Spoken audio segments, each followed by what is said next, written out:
Bagi jutaan peminat di Malaysia, Indonesia sampailah ke Turki, ini bukan sekadar kartun, ini adalah childhood. Tapi bagi segelintir filem kritiks atau penonton yang dah matang, ada satu frustration yang selalu timbul. Kenapa ceritanya macam tak membesar? Kenapa bila kita bandingkan dengan Ejen Ali yang makin lama makin dark, makin politik dan makin kompleks? Bobo Boy macam selesa duduk dalam zon budak-budak. Baru-baru ini, bila aku buat video pasal Papa Zola The Movie, peminat Monster serang aku kau-kau. And honestly, aku faham kenapa.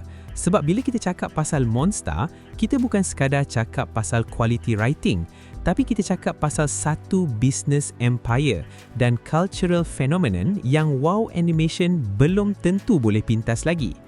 Before aku continue, please like the video and subscribe the channel. Kalau korang ada suggestion untuk aku cover filem atau TV series apa, boleh komen kat bawah. Alright, jom kita sambung menyelam. Kita kena faham satu benda, Monster tak cuba jadi Pixar. Kalau korang tengok ulasan-ulasan online, mereka selalu tekankan yang Bobo Boy movie atau Mekamato movie ni sebenarnya ikut tropes shonen anime. Plot dia senang gila.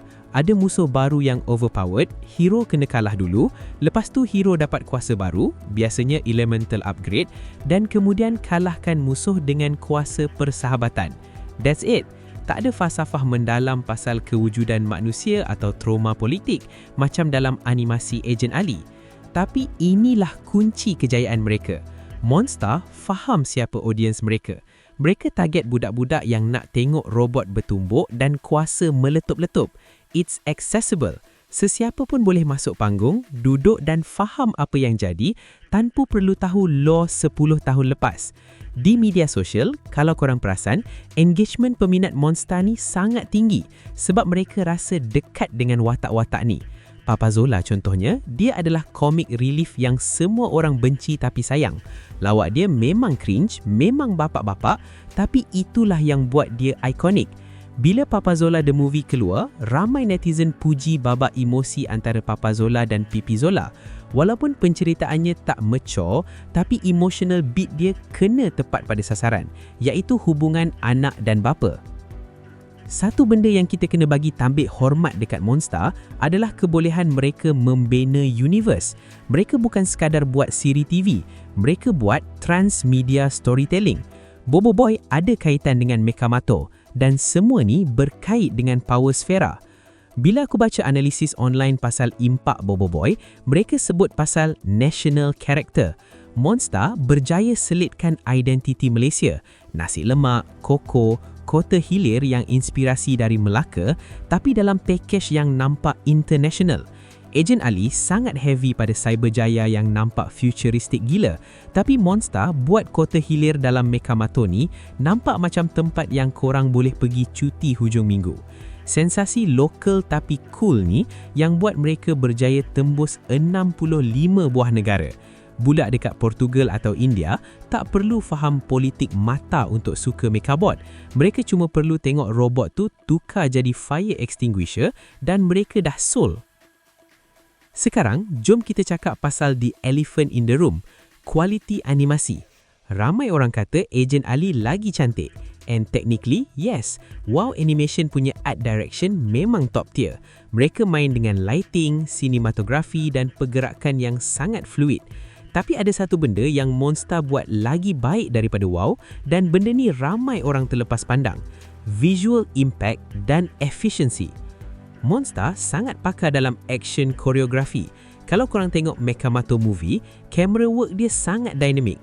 Mereka tahu macam mana nak buat satu babak berlawan nampak mahal walaupun bajet mereka mungkin tak sebesar studio Hollywood. Di Reddit, peminat bincang pasal perbezaan kualiti antara siri TV dan filem. Monster berjaya buat satu standard di mana visual mereka sangat konsisten. Wow animation pula kadang-kadang nampak macam mereka terlebih usaha sampai production time jadi terlalu lama. Monster punya workflow nampak lagi scalable. Mereka boleh keluarkan konten dengan lebih kerap tanpa jatuhkan kualiti visual yang drastik. Lagi satu, Monster sangat bijak dalam karakter design yang merchandisable. Cuba tengok topi Bobo Boy atau jam kuasa dia. Benda tu senang nak jual sebagai mainan murah untuk budak-budak di pasar malam. Inilah realiti industri. Duit bukan datang dari tiket wayang semata-mata, tapi dari merchandise. 50 hingga 75% pendapatan studio animasi besar datang dari pelesenan watak.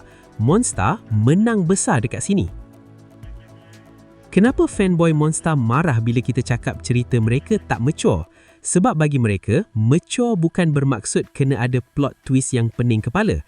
Mature bagi mereka adalah bila kualiti animasi tu meningkat dan lore dunia tu berkembang. Mereka bangga tengok Amato, iaitu Mekamato, berlawan dengan musuh yang lagi ganas daripada apa yang Bobo Boy pernah hadap. Review dari The Rakyat Post pasal filem Papa Zola baru-baru ni bagi rating 9/10 bukan sebab skrip dia macam The Godfather, tapi sebab filem tu berjaya buat budak-budak gelak dan mak bapak rasa terharu. Itulah fungsi utama hiburan keluarga.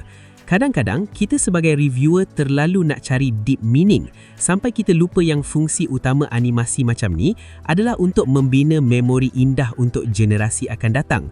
Wow Animation memang hebat dalam bercerita secara nuans. Mereka cabar minda penonton.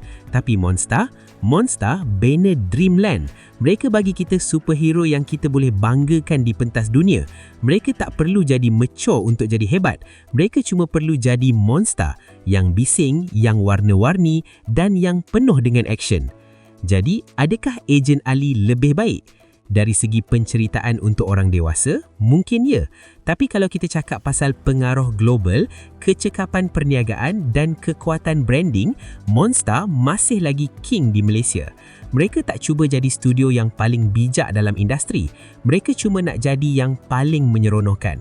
Dan dalam dunia yang dah makin stres ni, mungkin itulah yang kita perlukan. Korang rasa macam mana? Patut ke Monster mula tukar gaya penulisan mereka jadi lebih serius? Atau korang okey je dengan formula sedia ada ni? Cuba korang komen kat bawah. Jom kita borak. Terima kasih kerana sudi menonton. See you in the next video. Ciao!